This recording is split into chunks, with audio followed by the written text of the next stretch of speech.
E sim, enquanto se anda na montanha, não há mesmo rede nenhuma, na maioria dos sítios. Chega-se a andar o dia todo sem rede de telefone.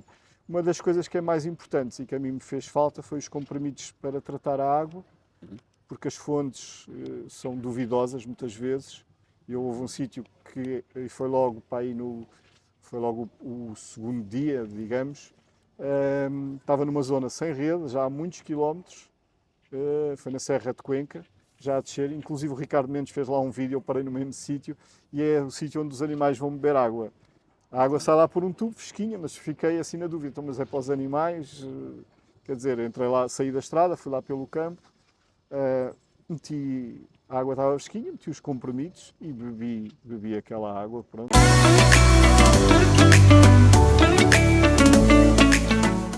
Bem-vindos ao podcast Viagens a Pedal, o podcast de todos os viajantes de bicicleta. O convidado de hoje é o Nuno Pereira. Muitos conhecem no Instagram e no Facebook como o Nuno Ciclista. Sim, desde a infância. Desde a infância. O Nuno fez recentemente uma viagem pelas Montanhas Vacías, em Espanha, uma rota que atravessa alguma das regiões mais despovoadas da península, cheia de trilhos, estradas secundárias e paisagens que parecem infinitas.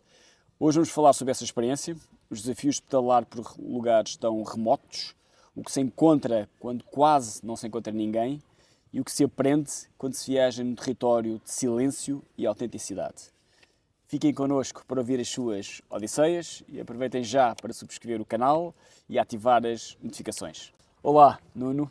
Olá, Bem-vindo. Rui, obrigado. Estamos a gravar aqui no Colégio Minerva, no Barreiro. Porquê é que estamos aqui? Bem, estamos aqui porque é o meu local de trabalho e eu, quando vim para este trabalho, foi logo na minha primeira entrevista, achámos que nem sequer havia condições para eu trabalhar cá, porque eu não vivia perto e era 2 turnos, um de manhã e outro à tarde.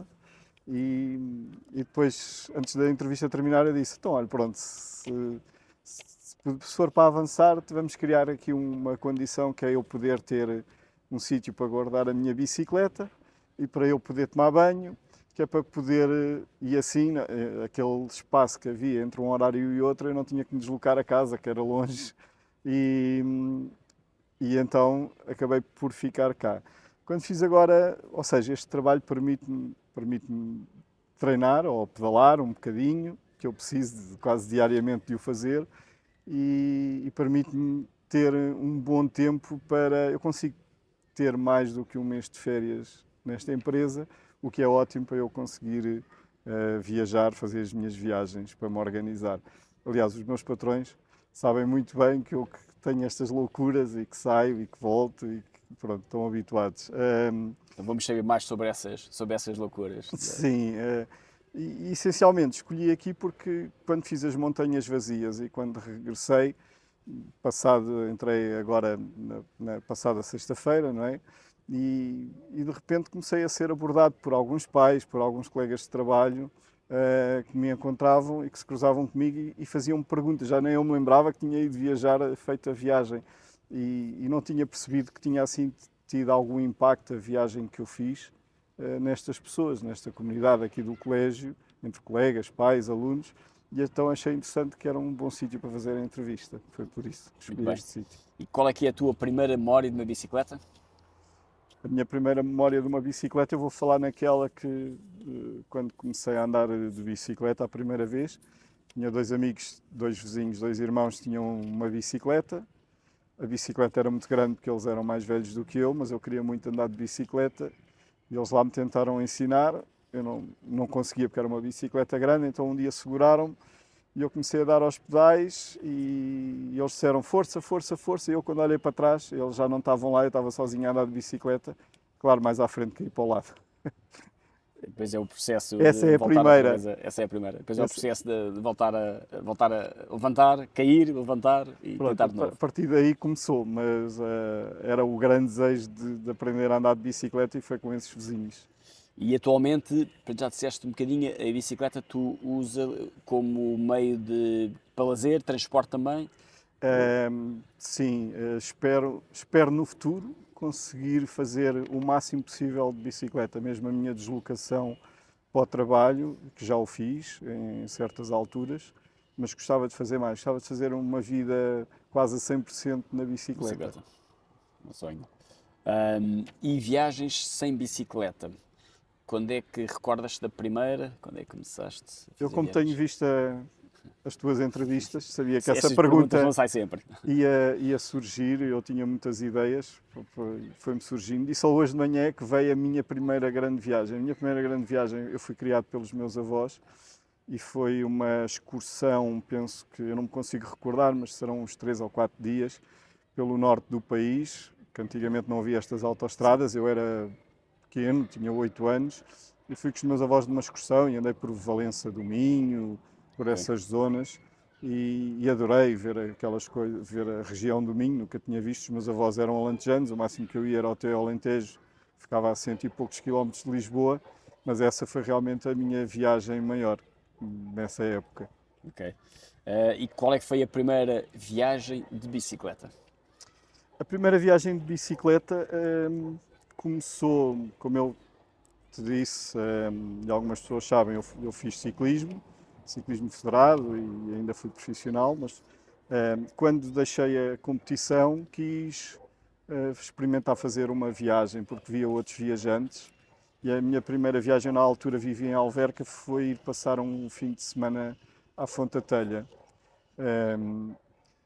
Apenas uma noite, e custou-me muito regressar a casa, foi muito difícil, também estava a passar uma fase mais complicada da minha vida e disse não, eu larguei a bicicleta, não consigo neste momento, e então não resultou. Nunca pensei que viesse a resultar, porque entretanto dediquei-me à canoagem e a expedições em canoagem e viagens de caiaque, e quando foi a pandemia é que eu resolvi, porque não podíamos sair de casa, e eu tinha uma BTT de roda 26, ainda nem sabia o que era, já andavam por aí as de roda 29 e as elétricas. Eu, como estava afastado das bicicletas, houve um miúdo do clube de canoagem que me disse: olha, Nuno, vou dar uma volta de bicicleta, comprei uma bicicleta, tu como foste ciclista vem comigo. Claro, o miúdo com 18 anos, o que é que ele fez logo? Acelerar muito para ver o que é que eu dava, o que se ficava para trás, porque tinha sido ciclista. E eu com a roda 26 atrás daquela roda 29, e eu fiquei assim, bem, estas bicicletas andam mesmo muito. Então, nesse dia acabei a volta, fui logo ao LX e comprei logo uma BTT usada, e comecei logo a andar de roda 29 e pronto, foi aí que começaram as viagens. A primeira viagem foi Lisboa-Fátima, Pelos caminhos ou por estrada? pelos Pelos caminhos de caminhos, Fátima. 4 alforjes, 2 atrás, 2 à frente. Passei por um outro viajante, fiz-lhe adeus, e ele cumprimentou-me. Eu não quis dar muita conversa, eu próprio, se um bocado de intimidade, segui. Depois, no grupo Bikepacking Portugal, acabei por publicar lá qualquer coisa, porque o Ricardo eh, me tinha O metido lá Ricardo no grupo. Mendes. O O Ricardo Ricardo Mendes Mendes. tinha metido lá no Também grupo, já foi nosso aqui entrevistado. sim. E o Ricardo pôs-me lá no grupo, e eu fui lá colocar aquilo, e pus lá, coloquei lá que estava a fazer, tinha feito Lisboa-Fátima, e o tal viajante que eu tinha cruzado estava lá, comentou: "Aí, eu vi-o passar, pensei que ele ia para Santiago, no mínimo, com tantas malas", que não era nada minimalista, né? Naquela altura, não Sim. sabia. Depois começou o processo de ir alterando tudo, o que leva e o que não leva. Hoje em dia levo muito menos carga, embora para as montanhas vazias tenha ido super carregado. E que viagens, no fundo, isso foi um processo de várias viagens? Que viagens é que te fizeste, te ensinaram ou que te prepararam para as montanhas vazias? Eh, É assim, tem sido um processo de várias viagens. Eu tenho um colega de viagens que é o Silvano. Ele já viajava quase antes de mim, e com ele vamos tirando dúvidas. Ele às vezes é mais aventureiro que eu, dá os avanços em certas coisas. Por exemplo, passar de uma bicicleta de BTT para uma de gravel para a viagem foi um passo que ele deu primeiro. E depois, na primeira viagem que fizemos juntos, que foi para Évora, para as zonas de Évora, e, e nós todos de BTT, e ele com aquela bicicleta dava umas pedaladas, e nós super cansados a acelerar atrás dele, e ele dizia: mas estamos a ir devagar, estamos a ir bem. Ele ainda gozava connosco, não é, na brincadeira, e depois disse assim: mas tu agora vais viajar sempre com essa bicicleta? E ele: sim, vou viajar sempre com essa bicicleta. Ainda fiz a Via da Plata, e a Via da Plata para dos caminhos. Mas fui logo daqui, de Lisboa para Sevilha, Para Sevilha. porque eu não gosto de andar de autocarro, tenho que desmontar a bicicleta, então prefiro ir a pedalar. Em vez de demorar umas horas, demorei 3 dias a lá chegar. Só que levei uma bicicleta, uma Touring, daqueles modelos da Decathlon, mas com o guiador reto. Claro que ao fim de 1000 km os pulsos começaram a ficar um bocado... Massacrado. Eu sofri, massacrados, e acabei por me vir embora quando tinha 1000 km, até foi o Silvano que me foi lá buscar, na altura mais a minha mulher, que me foram lá buscar. E então tive uma lesão num joelho e acabei mesmo, o joelho só estava a dar estalo, já não me permitia pedalar.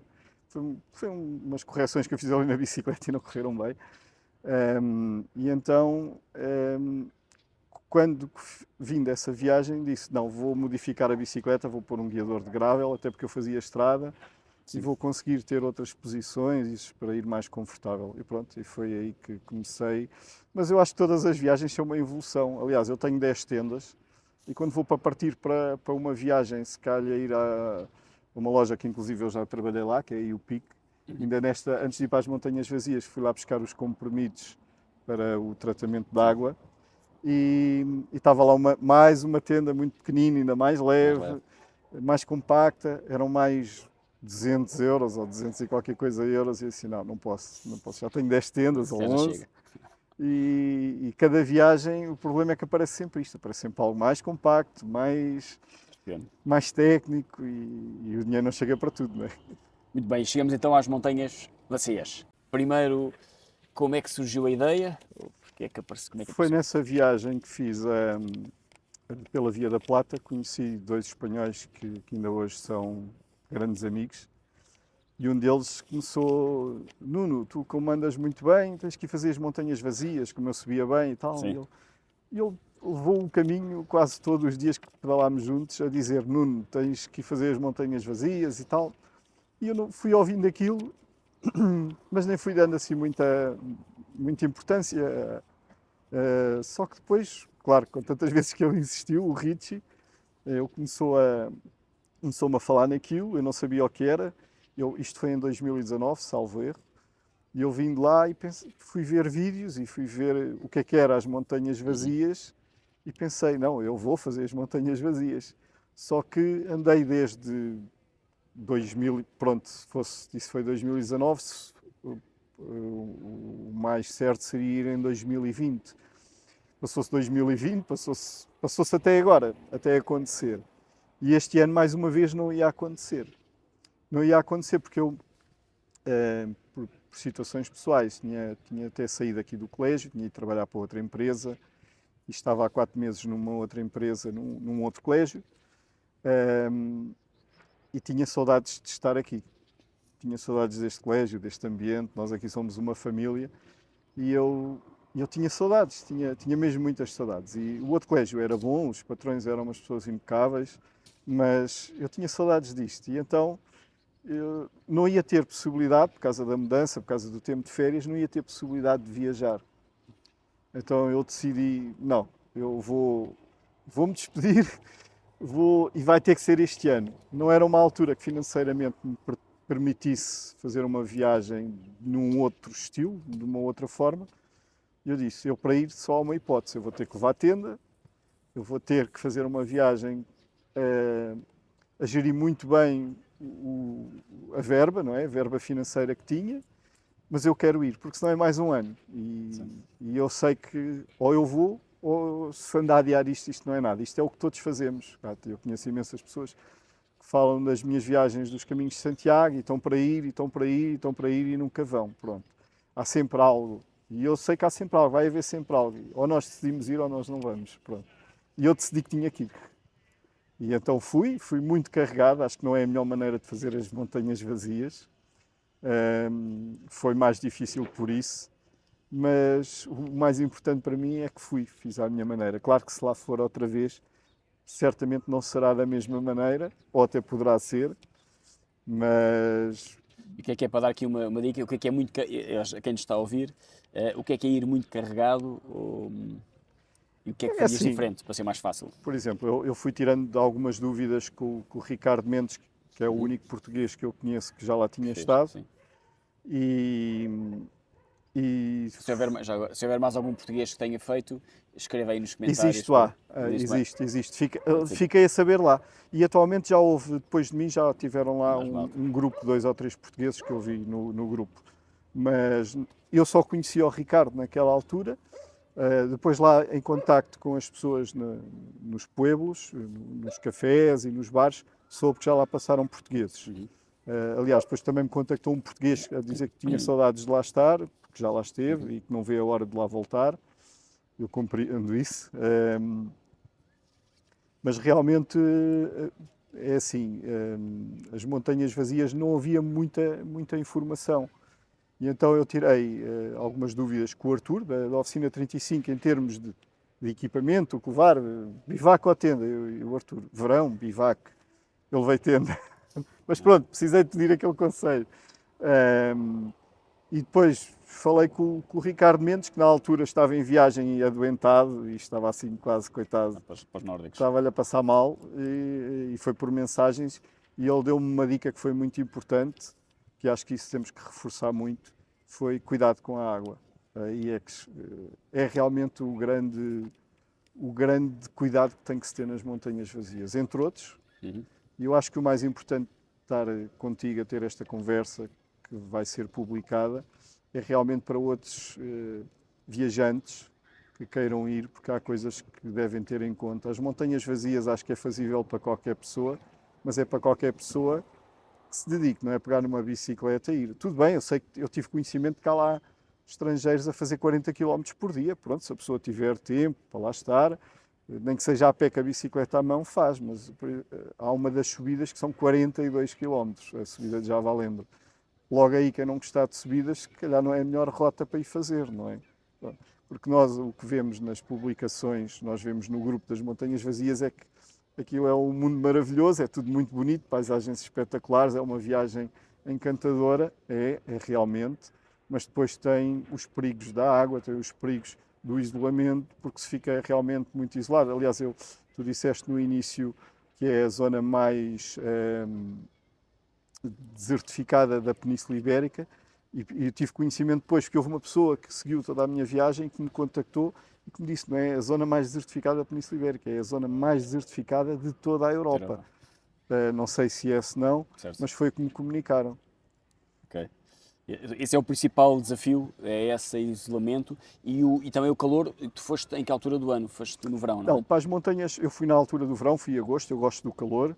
Não, eu fui em julho. Okay. E eu gosto do calor, adoro o calor. E ia preparado para isso, até porque nas montanhas, é assim, se cá em baixo estão 42, lá em cima estão 35. É um bocadinho diferente. E eu gosto do calor e sou atleta de calor. Aliás, eu acho que nunca teria sido um bom ciclista, costumo dizer isto. Os ciclistas andam mais no frio e eu dou-me muito mal com o frio. Com o tempo tenho melhorado isso, com a idade, mas não sou um atleta para o frio. E ainda ontem via no grupo estarem a perguntar qual a melhor altura para ir lá sem agosto. Um viajante que dizia que gosta de calor, certo, mas que estava na dúvida de ir na primavera para ir mais fresco. Eu não sei, eu posso dizer que aquilo quando chove lá também chove muito e depois há zonas que fica com muita lama e há avisos para não passarem sequer por lá. Eu consegui passar em todos os sítios e apanhei sítios. Quando eu lá cheguei no dia anterior tinha chovido muito, houve um sítio ou dois que eu tive que passar com a bicicleta em redor de certas zonas porque era mesmo muita lama. Ou seja, não há rede também de comunicações, pode falhar? Assim, os perigos daquilo, para começarmos, eu acho que qualquer pessoa deve ir muito bem preparada, ao ponto de ter mesmo muita água. Além de ter muita água, não é todos os sítios, em todos os pueblos existe água. Isso aí, pronto. Existe agora. Isso é uma coisa que eu me apercebi depois e depois já falo sobre isso. Existe agora porque aquilo tem crescido. As montanhas vazias está a fazer crescer. Os pueblos estão com mais vida, mais ricos e estão. Mas todos têm água. Em todos os pueblos têm rede de telefone. Eles têm um problema que eles têm que ter o cartão de rede que funciona naquele pueblo. Se mudarem de pueblo e não for a mesma rede, deixam de ter. Nós não, nós vimos de fora, usamos o roaming, usamos todas as redes Sais de um pueblo, andas 2 km de bicicleta, ficas sem rede. Depois andas por aqueles vales, pelas montanhas e não há qualquer rede. Quem não sabe, quem não está preparado para fazer manutenção à própria bicicleta, acho que deve preparar-se, deve ter uma formaçãozinha a aprender. É preciso levar realmente algum equipamento. E sim, enquanto se anda na montanha, não há mesmo rede nenhuma, na maioria dos sítios. Chega-se a andar o dia todo sem rede de telefone. Uma das coisas que é mais importante e que a mim me fez falta foi os comprimidos para tratar a água, porque as fontes são duvidosas muitas vezes. Houve um sítio que foi logo para aí foi logo o segundo dia, digamos, estava numa zona sem rede, já há muitos quilómetros, foi na Serra de Cuenca, já a descer, inclusive o Ricardo Mendes fez lá um vídeo, eu parei no mesmo sítio, e é o sítio onde os animais vão beber água. A água sai lá por um tubo, fresquinha, mas fiquei assim na dúvida, então, mas é para os animais, quer dizer, entrei lá, saí da estrada, fui lá pelo campo, a água estava fresquinha, meti os comprimidos e bebi aquela água, pronto, e nunca tive problemas. Ok. E é conhecido também a fonte dos girinos, onde há uns girinos, está cheio de girinos, não se sabe como, aquilo está cheio de girinos, assim grandes. Também lá estive, também usei os comprimidos. Qual é que é a maior distância entre pueblos para ter acesso à água que se pode ter?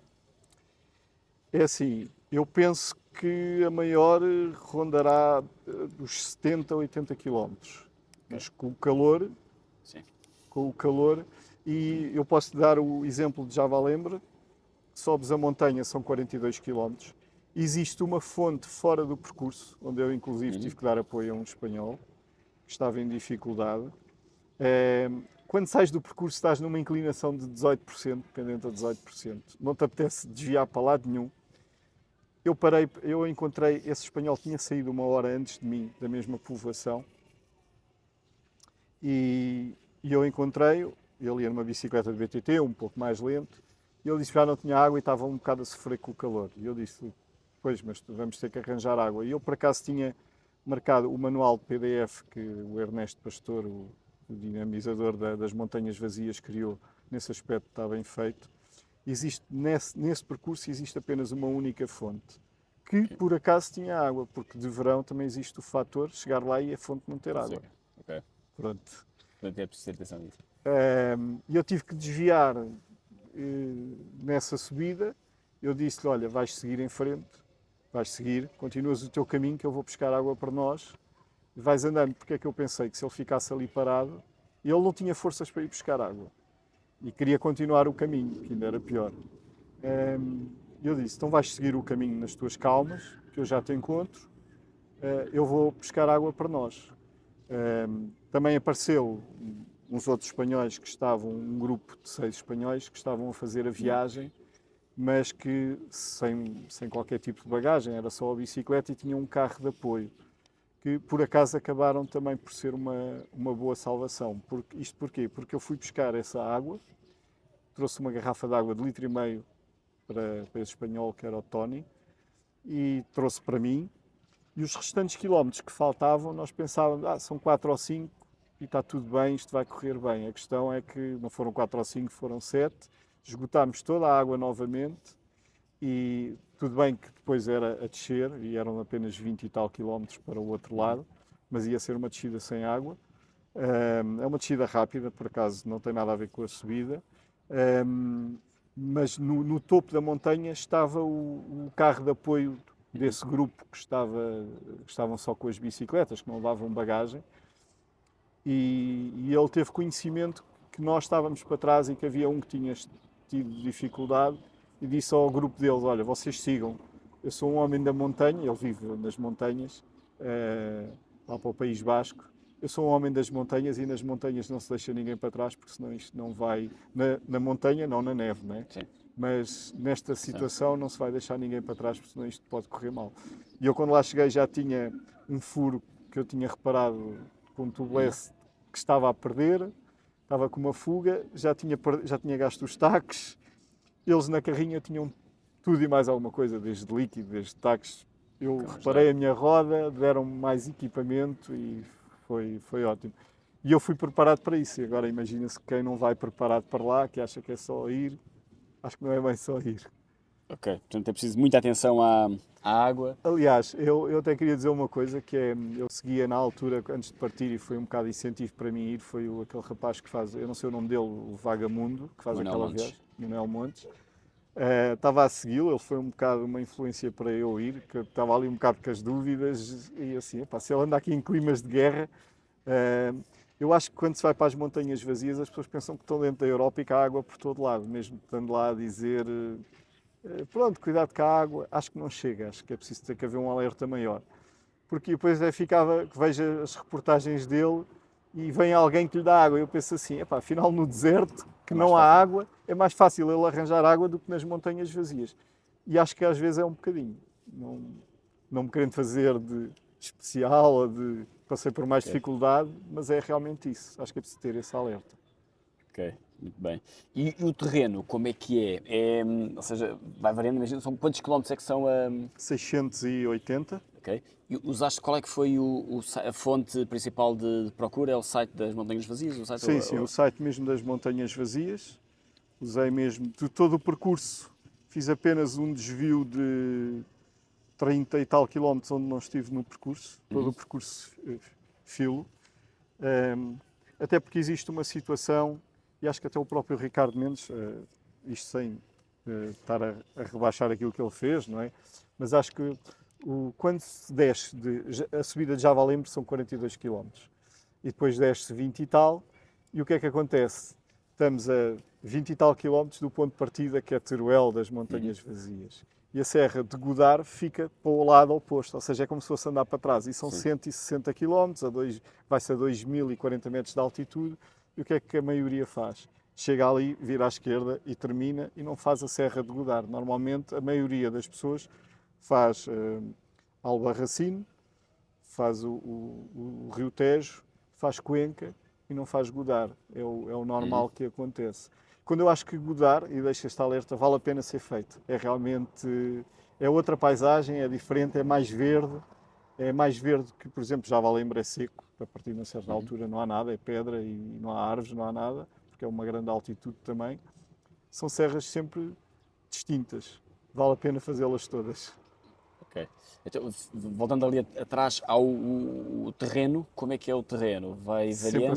Sempre a subir e a descer. Dizia a própria estrada, se é, Não, é um vai variando. carrossel, mas vai variando, Vai gravilha. variando. Se me perguntarem se vais de BTT ou de gravel, se tens hipóteses de ir, vai de BTT.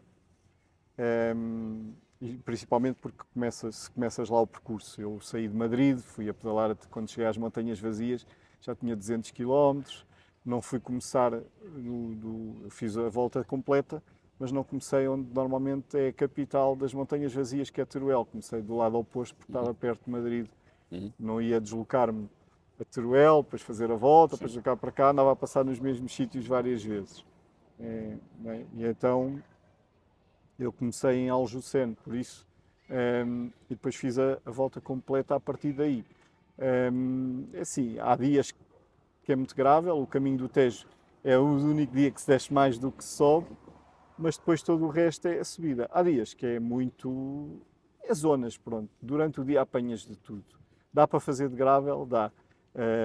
Se começares lá, se fores de carro até lá e começares lá, se tiveres uma bicicleta de BTT, vais melhor a um pneu mais largo, pronto.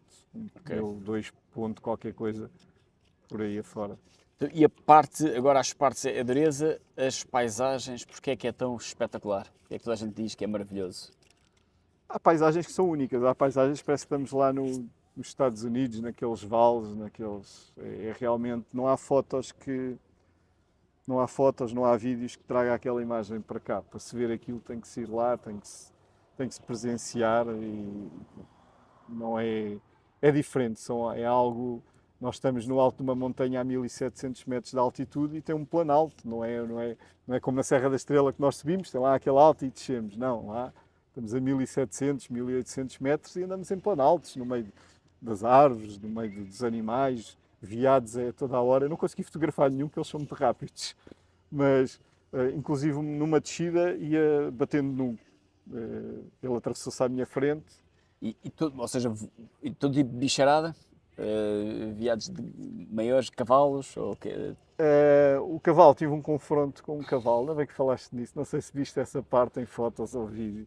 Tenho o vídeo, inclusive. Eu vi o cavalo no meio do caminho, deste lado era uma encosta, deste lado era outra encosta, não havia forma de passar e quando vejo o cavalo estava encostado à valeta e quando eu me aproximo, eu comecei a filmá-lo porque era um cavalo branco e, aliás, foi na Serra de Godar que eu pensei, se eu não tenho feito esta serra, não tinha passado este momento. Eu tenho medo de cavalos, tenho muito respeito pelos cavalos, e quando vi o cavalo comecei a filmar, porque ia passar ao lado de um cavalo branco, só que o cavalo, muito calmamente, desloca-se para o meio da estrada, atravessa-se à minha frente e fica virado para mim, e eu fiquei assim, uau, ele não está a gostar de mim aqui, não me apercebi logo o que era, e quando de repente na valeta se levanta um poltro, né? O filho do cavalo, com Era uma alguma. égua. Era uma égua. Era uma égua, sim, depois eu até faço essa correção no vídeo, era uma égua, levanta-se e apercebi-me depois que tinha nascido há poucas horas, levantou-se e foi ter com a mãe, e claro, eu assim que o vi tentei perceber que eu é que estava ali mal e tentei desviar-me, subi pela encosta, só que ela assim que eu me afastei, ela passou com o filhote e eu segui a minha viagem, mas foi um momento espetacular, sim. Olha, e as pessoas? Como é que são as pessoas lá daqueles pueblos que vivem ali tão isolados também, não é? Muito afáveis, as pessoas estão a ser espetaculares, comunicam connosco, ajudam, são pessoas muito simples, são pessoas do campo, são pessoas, isto para elas está a ser, principalmente aquelas dos cafés que estão habituadas a nós aparecermos por ali, os viajantes, gostam de conversar um pouco connosco, de onde é que vens, explicam-nos o que é que os grupos que já lá passaram, foi através dessas pessoas que eu soube que já tiveram lá outros portugueses, há realmente outros portugueses que se calhar nem escrevem no Facebook e viajam, não é? E, e esse é que eu gostava de ter conseguido falar antes para saber umas dicas, porque há sempre as dúvidas do que fazer, do que levar, do que não levar. Não, as pessoas são espetaculares, muito afáveis mesmo. E estes dias tu acampaste sempre em todos os dias? Ou os pueblos já têm também acomodações para quem quiser? Ou Sim, não? os pueblos têm acomodações. Eu comia de uma forma mais contida a fazer a minha viagem e também não era o meu plano estar a. Eu costumo dizer que há a viagem de bikepacking e há a viagem de bike multibanco. Não é que eu não gosto da viagem de bike multibanco, mas a minha vida não me permite fazer muitas viagens de bike multibanco, como eu digo. E gosto essencialmente de acampar, adoro acampar. Vou experimentar o Amok, que ainda nunca usei, comprei, mas ainda nunca experimentei. Acho que vai ser ótimo para algumas situações. Gosto do bivac, gosto da tenda, mas levei tenda e eu ia com o objetivo de utilizar os abrigos de montanha das montanhas vazias. Tentei visitá-los, não os visitei todos, visitei alguns. Fiz dormida em dois deles. Gostei imenso. É uma experiência que acho que vale a pena. E esses abrigos estão todos marcados e estão abertos? Estão. E estão Não abertos, fizeste mais, sim. fizeste só esses dois porque no percurso era o que dava mais jeito, calhou? Eu tento sempre, por acaso, e consegui nesses dois. Também há uma situação que eu tento é ter rede de telemóvel. Ok. Porque gosto de chegar ao final do dia e fazer a minha publicação, gosto de contactar com os meus amigos, com a família, gosto de poder estar contactável, pronto. Mas mesmo isso é uma coisa que eu quero mudar. Quero, assim, se ficar uma noite ou duas ou três sem telemóvel, não há problema nenhum. Tenho que mudar isso. Há coisas que eu tenho que ainda evoluir. Isto é sempre uma evolução, é o que eu considero nas viagens. E realmente esses abrigos têm condições espetaculares. Alguns, outros não tanto, mas qualquer um permite dormir. Alguns até têm lá a lareira, alguns até vão lá pôr lenha, não sei quem é que lá vai pôr a lenha. Houve um que dormia em cima da mesa, não tinha camas, mas o abrigo era muito bom.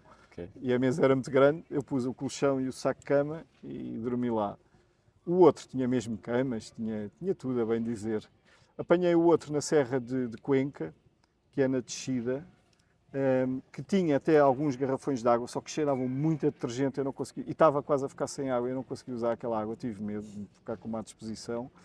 Não tinha qualquer rede, e é depois de fazer a montanha, de subir a Serra de Cuenca, e quando se desce para o outro lado está o abrigo. acho que é um abrigo que não sei se chega a ser muito utilizado porque se chega ali sem água. Esse é o grande problema daquele abrigo.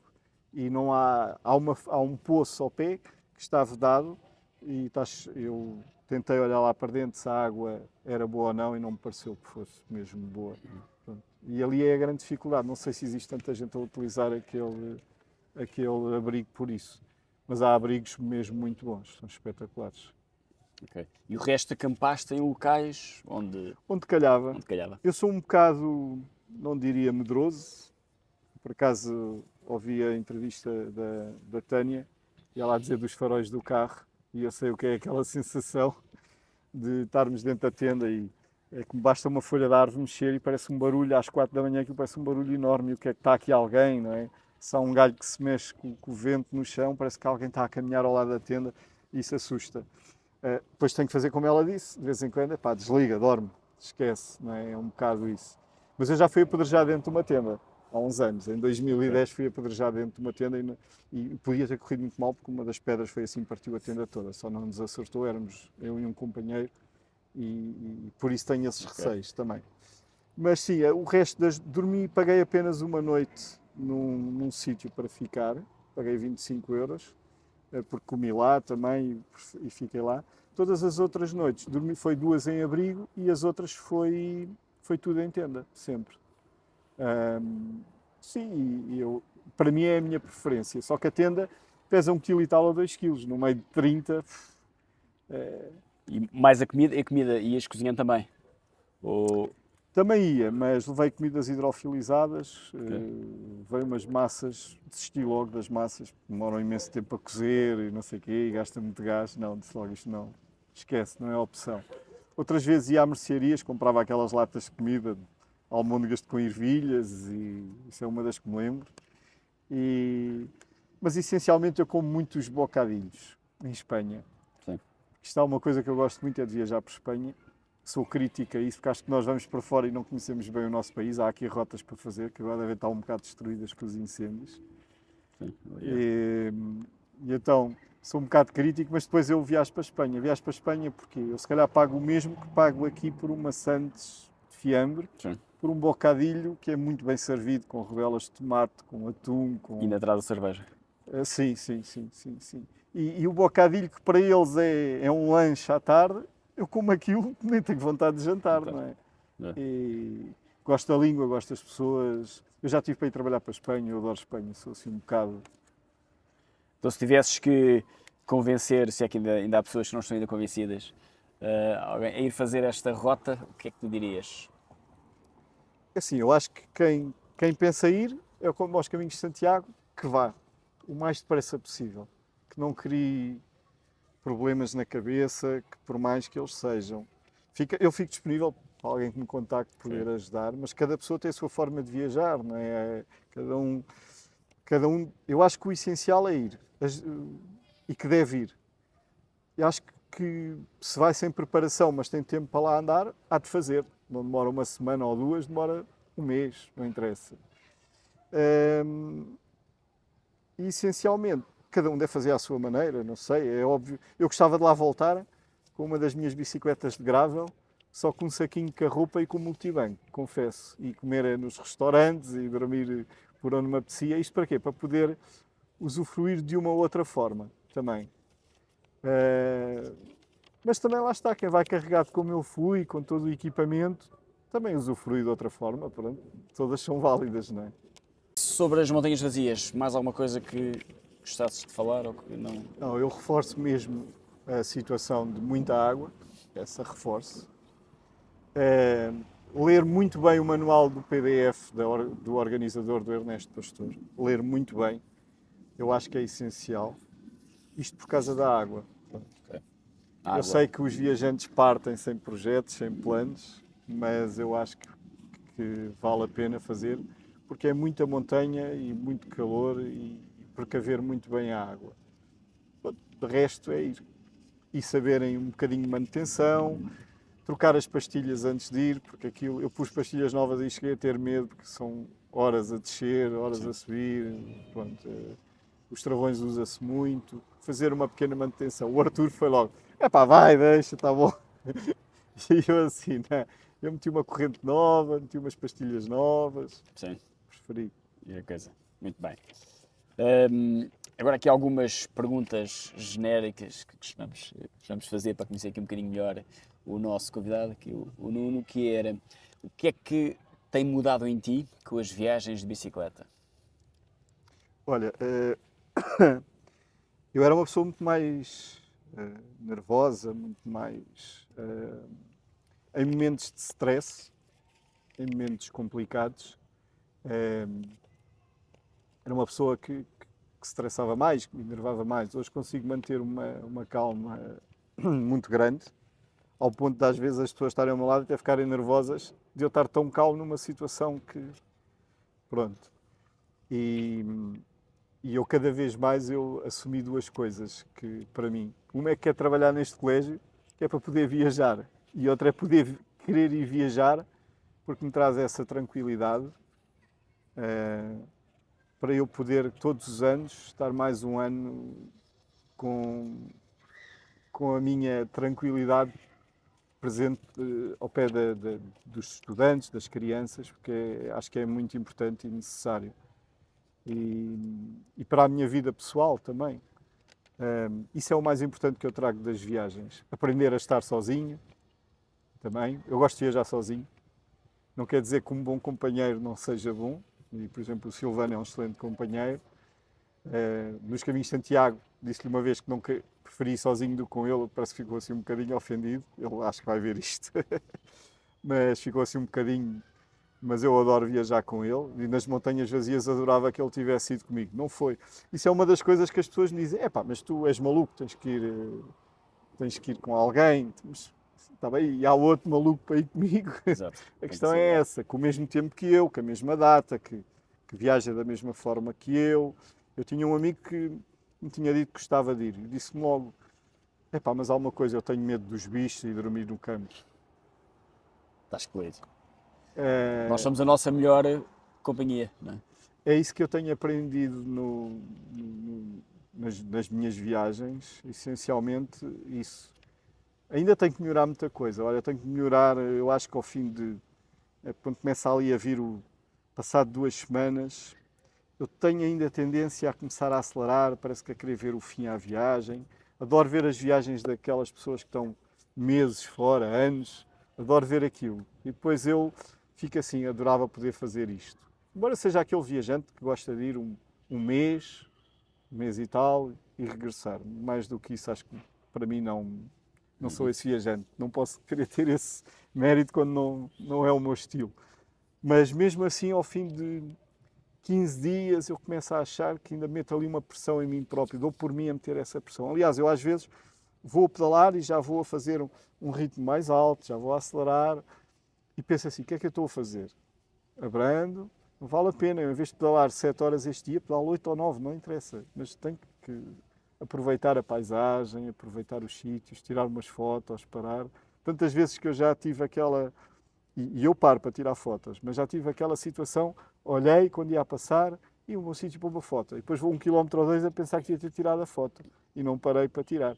Já cheguei a voltar atrás, mas ao fim de 200 ou 300 metros, 1 quilómetro ou 2 já E não, essa não é? pressa que tens é para acabar mais depressa ao dia ou é para chegares mais longe e porquê? Porque a pressa de querer fazer mais, ou é a pressão competitiva de... Sei lá, eu sou competitivo, né? Venho da competição, às vezes é um bocadinho também isso. É assim, eu tenho uma regra também, a hora que costumo parar e às vezes também começo a olhar, gosto de tentar chegar a um local. Eu não ponho um local onde vou dormir como objetivo, normalmente. Não quero isso, por isso é que é bom a tenda. Chega àquela hora e agora tenho que ter tempo para lavar a roupa, para eu tomar banho. Nas montanhas vazias consegui tomar banho todos os dias.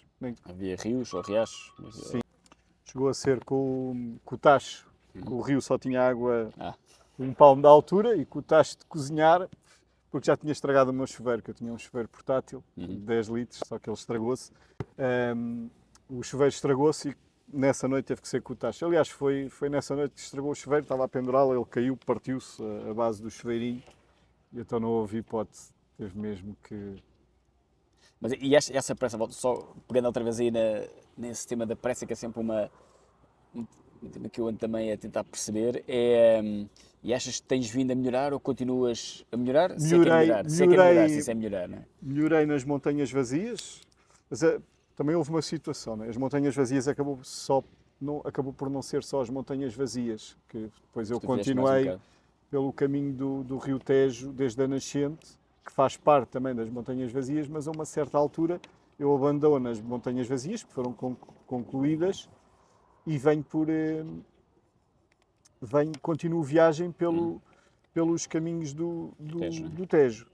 E aí era uma distância de mil e muitos quilómetros, um calor extremo, e aí é que o calor apertou mesmo muito, 48 e 42 à sombra, e, e aí é que eu comecei a acelerar um bocado, porque comecei a fazer contas aos dias, à parte financeira e o tempo que tinha, e aí realmente comecei a andar para a frente e a fazer um bocado isso.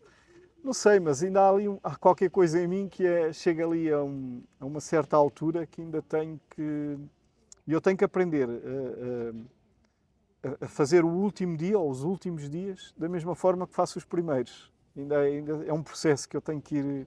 Não é? A nossa evolução nas viagens, o setup que pomos na bicicleta, que começa tanto tempo antes da viagem. Eu acho que a viagem começa. Aliás, a minha do ano que vem já está a começar.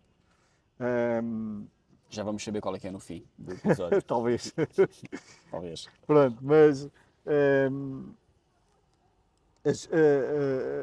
há aí qualquer coisa que eu próprio ainda não consegui perceber. Não sei se é às vezes o cansaço, se eu demorar apenas 8 horas em vez de 9, é menos uma hora em que estou a massacrar menos o corpo, porque já, no fundo, às vezes já vamos um bocado cansados, não é? Dói os ombros, dói os pulsos, dói o rabo, não é? Porque vamos ali sentados.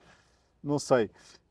E até porque eu não tenho necessidade disso. Eu podia parar, montar a tenda só que, claro, isso começa a fazer um atraso, começa a demorar mais dias. E eu tinha ido para esta viagem com a intenção disso não acontecer, mas mesmo assim começou a acontecer. Não te puxa tu chegares a um sítio muito antes da hora que ias prever, chegar a um sítio que parece espetacular para acampar e de repente, epá, agora ficava mesmo bem aqui. Não. Já ia bastante. Aliás, até normalmente é nesses sítios que tenho feito algumas amizades. Eu tenho boas amizades feitas nestas viagens e eu, como viajo por Espanha, eu considero-me um viajante de Espanha, assim. Ahm, chegar a um sítio, o que tu me estás a perguntar é se eu chego a um sítio e não continuo viagem porque encontrei um sítio que me Sim, fascinou. esse seria o perfeito, sim. Esse seria Sim, esse sim, seria o sim, cenário sim, sim. perfeito de repente vir a um sítio e parar, só que poderias ter parado, mas ficares a pensar, epá, não vou parar aqui, isto era espetacular, mas eu tenho que continuar dentro cedo e tenho que Já continuar. me aconteceu as duas coisas. Parar mais cedo porque encontrei um sítio espetacular. Eu estava na perspectiva de fazer 100 ou 80 quilómetros e aos 70 encontrei aquele sítio. E outras vezes encontrei esse sítio que é espetacular, mas olho, epá, mas são 3 da tarde, tenho mais 4 ou 5 horas para pedalar. Não, vou seguir viagem. Mas depois fico a pensar naquele Sim. sítio tão espetacular, depois às vezes não vou conseguir encontrar um sítio tão bom. Outras vezes tenho alguns problemas e eu sou um bocadinho o Silvano, meu colega com quem comunicamos, quando eu estou em viagem, goza um bocadinho comigo e por vezes. Aliás, nesta viagem houve um sítio que ele estava a ver o meu localizador de satélite do Garmin e estava-me a dizer: Olha, tu do lado esquerdo tens o Tejo e tens mais. Eu disse: Pois, só que isto parece Cascais, ou não sei. É que do lado esquerdo está tudo vedado por vedações, quintas de alto luxo, casas de grandes dimensões e não há acesso ao rio. E quando tentei ter um acesso ao rio, era uma rua cheia de câmaras e assim, bem, isto não dá, isto não consigo lá chegar. Então tive que andar nesse dia mais 15 km até sair daquela zona onde realmente já não havia ninguém. Então aí dormi à beira do rio mesmo. E ou seja, esse troço aí do Tejo, no fundo paraste, por causa do calor, que de repente os timings começou É a assim, ser. esse troço do Tejo, ainda bem que tocas nesse assunto, assim que sai das montanhas vazias e começo no primeiro troço do Tejo, logo o primeiro dia, eu percebo-me de uma coisa, aquilo ainda está na zona, na região, não é? Das montanhas vazias, não faz parte do percurso, a partir dali, daquele bocado, mas ainda está naquela zona. O que é que acontece? Aqueles pueblos que apanhei dali para a frente, esses estão completamente desertos. E os que Ok. têm alguém, não têm um café, não têm uma mercearia, não tinha nada. Aliás, eu fiz uma amizade grande, que já me telefonou e tudo, já fizemos videochamadas, foi um marroquino, que trabalha lá numas obras, tem 4 homens por conta dele, ele está lá só a mandar neles, mas ahm, que ele começou, fizemos logo ali, parei no povo, perguntei-lhe se havia algum sítio para comer ou para beber, não sei o quê, e ele disse-me logo depois lembrei-me do Manuel, não é? Manuel Montes, sim. Manuel Montes, por causa dos árabes, terem logo aquela coisa de nos ajudar, de nos Percebo. dar, e a primeira coisa que ele fez foi dizer-me que me ia arranjar uma casa para dormir. E arranjou-me uma casa, uma moradia só para mim, e eu fiquei lá. E no outro dia de manhã apareceu-me com um café com leite, já frio, mas trouxe-me um café com leite e umas bolachas e uns bolos empacotados. E nem eu imaginava, e eu estava-lhe a dizer, não, deixa estar e tal, nem eu imaginava que ia fazer tanta falta, porque todo aquele caminho, durante aquela manhã do Rio Tejo, os pueblos não tinham nada. Há um pueblo que ainda encontra um casal e para e pergunta assim, olha, não há aqui um bar? Ah, não, havia, mas fechou. E depois ainda me perguntaram, mas o senhor precisa de alguma coisa? E eu, não, eu já estava com fome. Já andava à procura de comida, isto era para aí 11 da manhã. Só vim encontrar já ao meio-dia e tal a primeira povoação, que agora não me recordo o nome, que era uma povoação então maior, onde realmente existia já comércio. Pois, é mesmo muito... Ou seja, as montanhas vazias estão realmente a recuperar aqueles pueblos naquela rota. Isso está a acontecer. Ok. Então está a crescer. Está a Portanto, é funcionar. ir já o mais depressa possível antes que seja tarde demais. Eu acho que um dia vai acontecer isso, é tarde demais. Aquilo é bom, é sempre um paradoxo, não é? É bom por um lado, porque as pessoas locais gostam, ou pelo menos ajudam-os a desenvolver a Aliás, sociedade. as primeiras coisas eu pensei, então, quando lá cheguei, assim, isto afinal não é tão vazio. Os pueblos já tinham. Pois Algum realmente encontras pueblos, há pueblos que estão vazios, não está lá ninguém, não é? Mas são muito antigos também, são aqueles pueblos ainda em pedra e isso já não vive lá Sim, isso. ninguém. Ok. Mas aqueles principais, esses estão a ganhar vida. Então, aqui para acabar agora, aqui as perguntinhas também sempre aqui as mesmas, que é o que é que tu levas sempre numa viagem de bicicleta? O que é que eu levo sempre? Olha, eu acho que há várias coisas que eu levo sempre.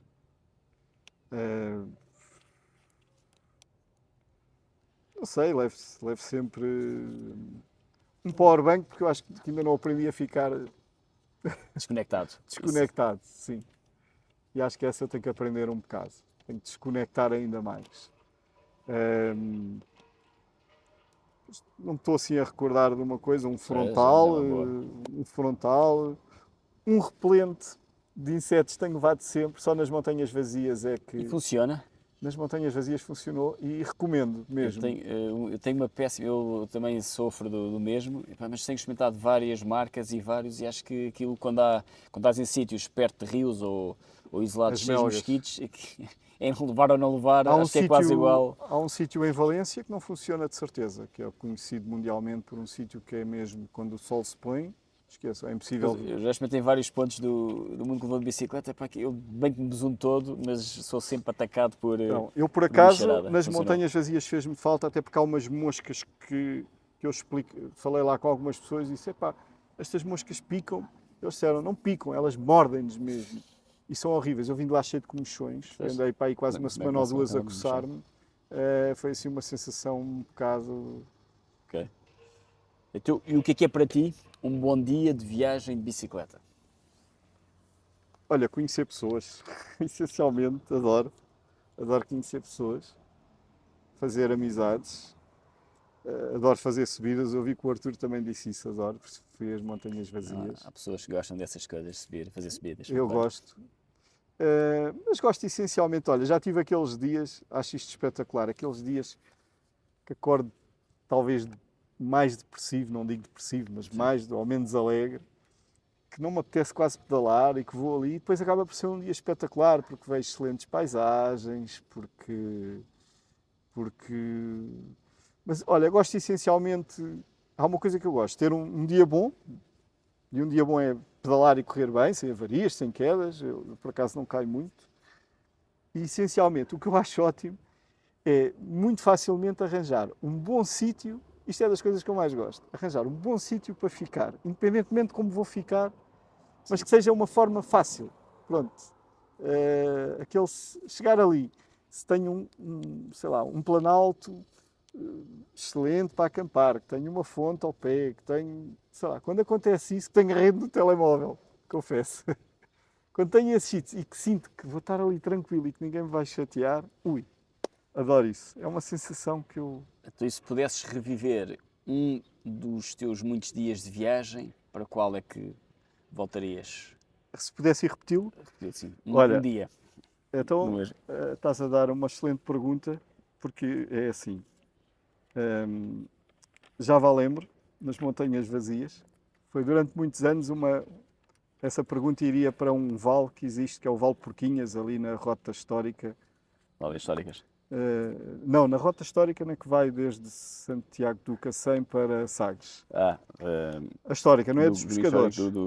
A Rota Vicentina. Da Rota Sim, Vicentina. elas são duas, a histórica. Pescadores e dos... Eu fiz uma vez a histórica e o Vale Porquinhas, inclusive se fizer o desvio e for lá ver a cascata, espetacular. Sim. Mas atualmente, se eu pudesse substituir, se eu pudesse repetir o dia, era o de Java Lembra. E quando saí de lá, vinha dizer-me mal daquilo, pelo perigo de não ter água, pela dureza que tem. Não passas num único pueblo, quando as Montanhas Vazias, para mim, eu até critiquei, porque era o nome é Montanhas Vazias, Java Lembra, é exatamente isso. Mas depois, se o propósito é os pueblos, dinamizar, crescer, naquele dia não há um único pueblo.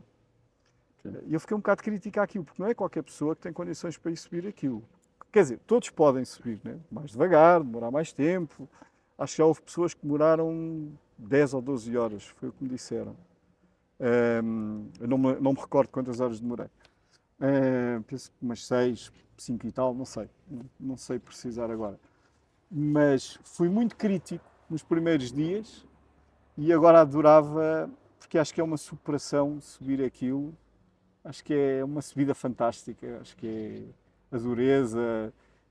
Não é todos os sítios que conseguimos ir de gravel ou de BTT e estar 40 e tal quilómetros a subir. Naqueles 40 e tal quilómetros existe uma descida ou duas de 1 quilómetro e tal, mas volta-se a subir. Pronto. Sim, isso é assustador.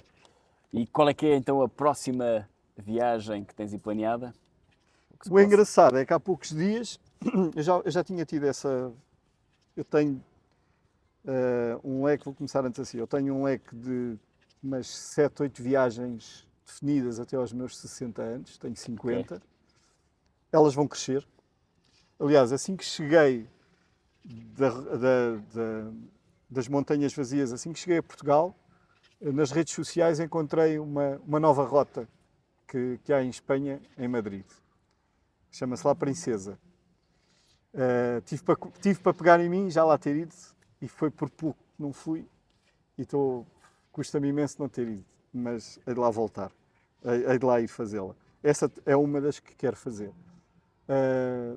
Mas eu tenho 3 rotas em Portugal que gostava de fazer e umas 5 em Espanha. As de Espanha estão sempre a aumentar, porque a Espanha dinamiza muito aquelas rotas. O apoio do turismo, das entidades locais, estão a ser apoiadas e depois existe. E agora, esta semana, o espanhol que me falou nas Montanhas Vazias envia-me o link de uma rota que é a mais dura de todas, das que eu fiz e das que eu tenho para fazer. Pronto. Há rotas mais duras,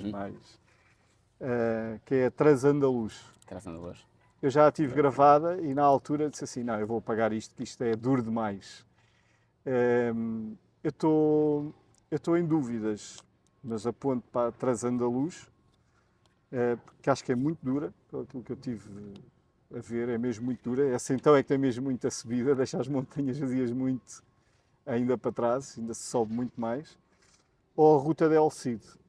Pronto. Mas gostava de não ter só esta viagem, gostava de, durante o ano fazer umas viagens mais pequenas, de 3, 4 dias, conseguir ter tempo e ir.